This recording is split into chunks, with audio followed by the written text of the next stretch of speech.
We've got Phil with us, who's just stepped out of the Vancouver Kylie Tension Show. G'day, Phil. Oh, hey, good day. I'm exhausted. It just finished like an hour ago.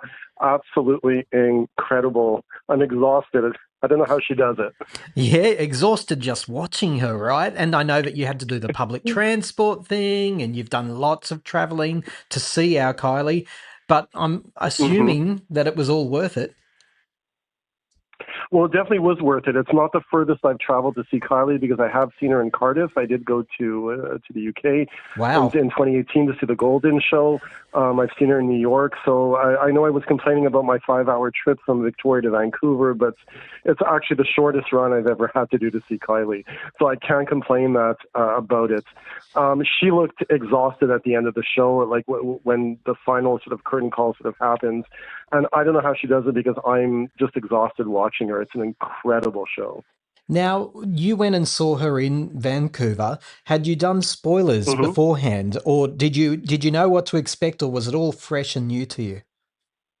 I was trying not to see any spoilers. For the Golden Tour, I didn't see anything. It was very hard because I'm a member of, say, Hey, the forum, and I kept seeing things go My by. The only thing I condolences, wanted by to the know was way. what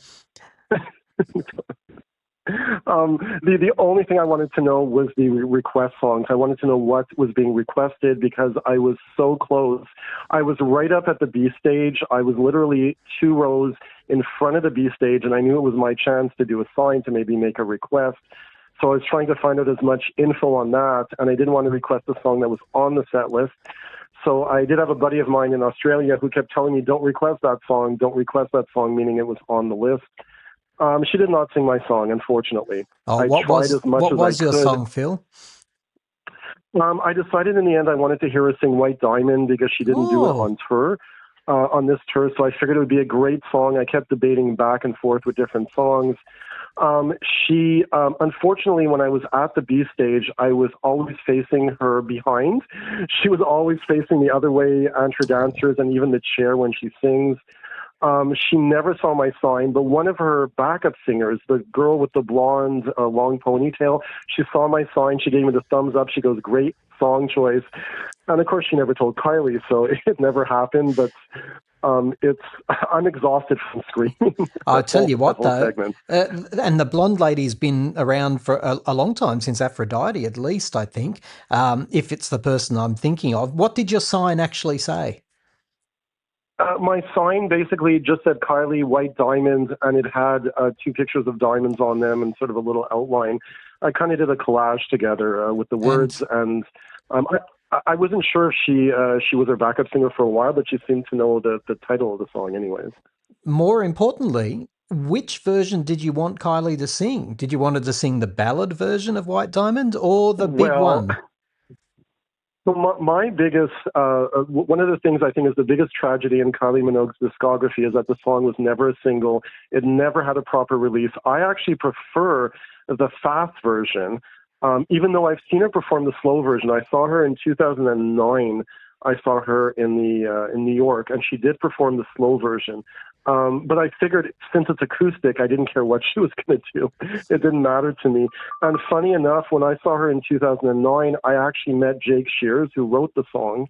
I met him outside the venue. I was wearing a Scissor Sisters t-shirt, and I stopped him. And he was the nicest guy on the face of the earth. We were talking about Kylie. He was asking how I liked the show. And that was a really cool moment that happened. So I figured, let me get her to sing the song again, since she doesn't really sing it very often. But I wanted the fast version, but hey, I would have taken anything. I have heard that Jake Shears is a absolutely lovely, lovely guy, and I can only imagine he is. Otherwise, Kylie wouldn't be such close friends with him. It's interesting, Uh, Phil. I've got to ask you this. There is hmm speculation. There's speculation that Kylie doesn't really hmm randomly pick these fan requests. And if you had got, like, for example, if she'd seen your sign and sang White hmm Diamond, I'd be a bit hmm suspicious because how would she remember the words? Well, first of all, tonight I'm trying to think back. I had like an out of body experience when that whole request section happened. So I'm trying to remember. She actually did sing out songs of people that had signs. She did "Hand on Your Heart." Somebody had "Somebody to Love." Is that the song with the Yep. sign? And she sang part of it. And then she did a bit of Where the Wild, my God, I can't even think right now. I'm so tired. Where the Oh, you Wild poor guy. Roses Grow, whatever. So she definitely, those were not staged. The song that I think was already prepared was Two Hearts, because they actually did it with the guitar and with the singers, and I think that one was prepared. She didn't do the one like she's been doing, Ooh. but I think when she sings like a few lines out of the songs, it's actually her doing it, because I actually did see the people holding the signs up, so it wasn't like I don't something that was believe, prepared. just for the record, I don't believe there's a conspiracy. I really don't. But I do know. I mean, look, I have to believe that she Hmm. only picks the signs and the requests of the songs that she would remember. For example, White Diamond. Oh, of I'm course. sure she loves it, but Yeah. I mean, it might be hard for her to remember the words. And I do know that if you listen in this very Hmm. podcast, you'll be able to hear Efrat talking about trying to get Kylie to sing "If You Don't Love Me." Another song where I'm sure that Oh. Kylie loves the song, but would she remember the words?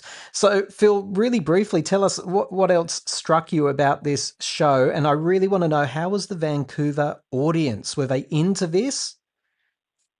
You know what? I was wondering what that was going to be like, because Canada is not as big on Kylie. They don't know her as much. It looked packed to me. I didn't think the venue was originally sold out when I checked a few weeks ago. It looked packed. Everyone went crazy.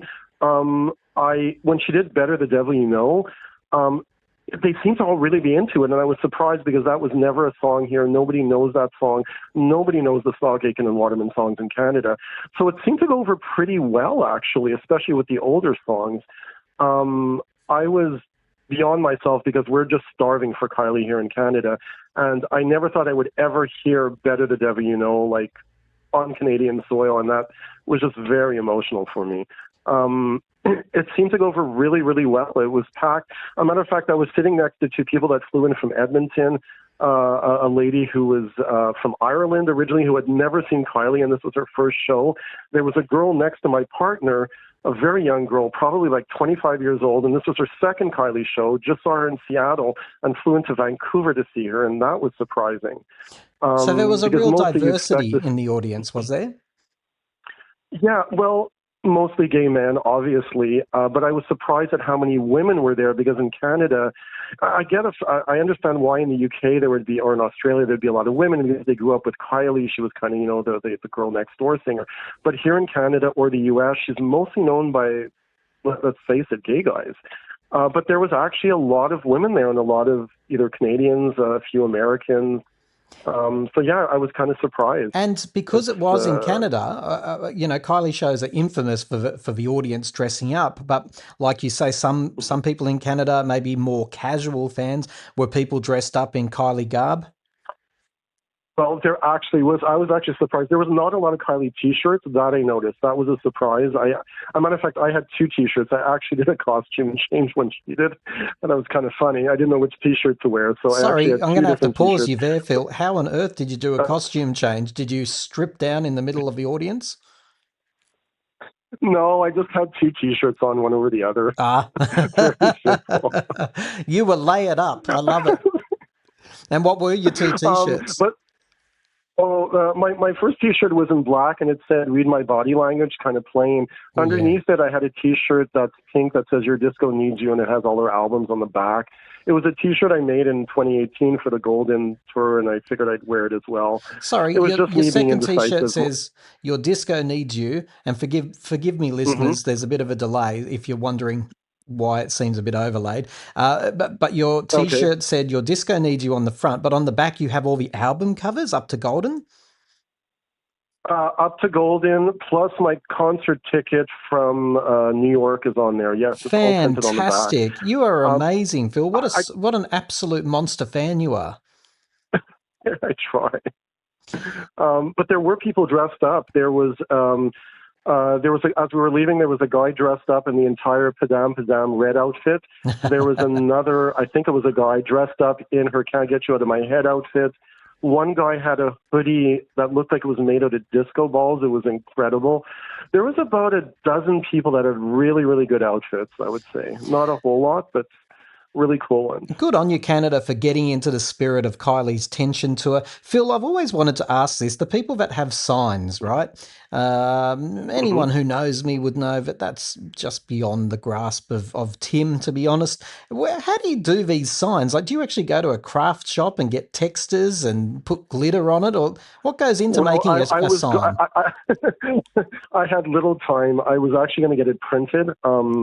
And actually go to a printer, but I basically just printed stuff off my computer, cut it out, and just made the sign. Most of the people there just had either with like a marker or just something really quick. I was worried they wouldn't let me in with the sign because it said no bags larger than 8.5 by 11. So I actually had to do some. I actually had to take the sign, which is 14 by 18 inches, and I taped it to the back of my shirt, put my jacket over it so they'd let me go in with it because you can't bring in a bag. And once I know it's a whole undercover operation to get the silly sign in. But I mean, I wouldn't have done this if I wouldn't have been that close. I was right up at the B stage because when she starts to sing, I was 2 rows behind, but they actually let you go up. So I was right up. I was basically behind her for behind, if They you will. want that. Yeah, they actually encourage it. I know security must be Yeah. beside themselves, but they actually encourage the audience to encircle her. And by the way, I have it on Hmm. good authority that some of Kylie's people are listening in regularly to the podcast. G'day to Kylie's people. Reach out to me, please. And I just want a special note to all of you. If you are in Kylie's camp and Hmm. listening to this, listen to Phil. Listen to the lengths people go to in terms of their transport, in terms of their planning, in terms of what did you have to? You had to conceal a sign to sneak it through Kylie security. This is amazing stuff. We do go to great lengths, us lovers. I mean, it's all in fun. I mean, I love Kylie because she doesn't take herself too seriously. I've loved her music forever, and you just have a good time. She's not a pretentious artist, I don't think at all. I think she loves her fans, and it's you're just going there for a good time. It's a 2 hour show, and yeah, and like I said, we don't get her here. She hardly ever comes to Canada, and quite frankly, she was bigger in Canada and in Quebec, especially with French Canadians, before she hit the U.S. Oh, She was a lot absolutely. bigger. Yeah, this is full circle. And I've got to say, I think Hmm. personally, my observation is Kylie is absolutely having the time of her life. I know she has the time of her Yes. life on all tours, but she is going to territories she's never been before. This is brand new and Hmm. novel. She's doing amazing things in between. I have it on good authority. She's recorded a few songs that we might see in the Cool. summer of the United States, whenever the hell that is. Hmm. So, I mean, she's a busy lady. She was even doing pottery recently, which is quite amazing if you look at her Instagram page. I don't So, know how she does it because I'm the same age as Kylie and I am exhausted. I could never do this. well, that was going to be my question, which was I think by this stage of the tour, she has a bit of a break before Hmm. she moves continents, which is Hmm. fantastic. But did you notice, is she starting to lag? Because even I'm watching her circuit around the globe and thinking, oh, take a break, girl. I, I didn't notice anything really. I mean, her voice sounds incredible. Confide in Me. Well, everyone was standing anyways, but I think it would have gotten a standing ovation. She sounds great. She didn't sound tired. I was very close. By the time she hits her hand down on the stage and the final ribbon falls, I could see the look on her face. She looked tired, but that's after 2 hours, Yeah. and it's nonstop. She just looks euphoric and so happy, and I think it's her life. I mean, face it, she's never had any kids. I don't know what her love life is like, but this is basically her life: is her touring and her music career. It's incredible, and for someone who's in Canada, it's so hard because back in the 80s and 90s, we didn't get the releases, we didn't get any albums. It was impossible to get anything of Kylie. I still remember my best friend going into an import shop and paying $50 for the Rhythm of Love CD, and in Oh, those days, that was a fortune because we couldn't get any Kylie Minogue albums here but I tell you until what, like light years. it would have been worth it. It would have been worth it. Rhythm of Love would have been a It life was. changing experience. So, Phil, you've Yeah. given us a fantastic overview of this tension tour in Vancouver. Tell me this: Hmm.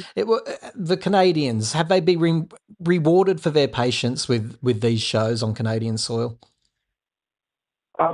I believe so. I mean, I felt rewarded when she came in 2009 and did only like 6 shows. I think it was something like that for the For You For Me tour, just to thank the fans. Because face it, she doesn't have the big hit singles here. She's not as well known, and I'm still flabbergasted that people actually know Padam Padam and actually know who she is now. Because Kylie has always been my little secret. She's always been the music that nobody knows about. Listen to this. Hey, check this out. Um, I'm happy. I don't know if she'll ever come back. This could be the last one that happens. I don't know, but I'm happy she actually got to do that and got to do, Madison Square Garden and Vegas. And I wish she would come more to Canada. She doesn't do a lot of dates here, but Canada Well, doesn't have a lot of big cities for concerts. So yeah, look, if you want I know I'm an overly optimistic person when it comes to Kylie, but I think she'll be back there because I think she's riding this crest of a career high. I think there's a yeah. lot more high to come. I think she's got some great material coming our way. Phil, thank you for talking to me, and I know you're exhausted. Tell me what's next. Is it a cup of cocoa and hit the sack? Pretty much. There is a party happening here in Vancouver, but I think we're just both exhausted. I think that's it. Oh, who did you Tomorrow go I head with? back. My partner. And did they enjoy the show? My partner Chris, yes, he enjoys it. I drag him to all the Kylie shows and all the shows I like to go to. He's a fan because I'm a fan. Ah, Yeah, is he Chris loves there actually with you? dancing is his favorite. Yes, he is. Dancing is his favorite song. I don't think he'll talk. He's not that type of a person, Oh, come but yes, on. he Get loved Chris the. to say hello from Canada to me. There's all these Kylie. I've only got one question for him. Tell him You I've want got. to say hello from Canada? You already got the Okay, he won't talk, but Oh, they put Chris, dancing back into the. can you ask They him? put Can you ask dancing him back one into the. question for me? Sure. Yeah. What is it? Okay, I understand. Dancing is his favorite song. I get that. Just Yeah. you're not allowed to put any spin on this. You have to ask him. Let him answer truthfully without interruption. Okay. Okay. Sure. Does Phil force you to like Kylie? That's my question. Do I force you to like Kylie? All right. You bought tickets to Kylie in the UK, and that's where it ended. The rest of the trip was on me. There's the truth. So what was it? I Sorry, woke up at 2 o'clock in the morning and bought tickets to the Golden Show, and then he had to arrange a trip to go see Kylie. So there's your answer. I love it. I hear this in relationships a lot. Someone is always along for the ride, but at least they're having fun, right? Phil, it's been Yes. marvelous talking to you. You guys sleep well. Don't go to the party. Just hit the Yes. pillows and rest. It was great finally speaking to you. I know last time we couldn't connect, it didn't work out, but it's kind of fun to talk fresh from the show, actually. Absolutely. And we really appreciate it. Yeah.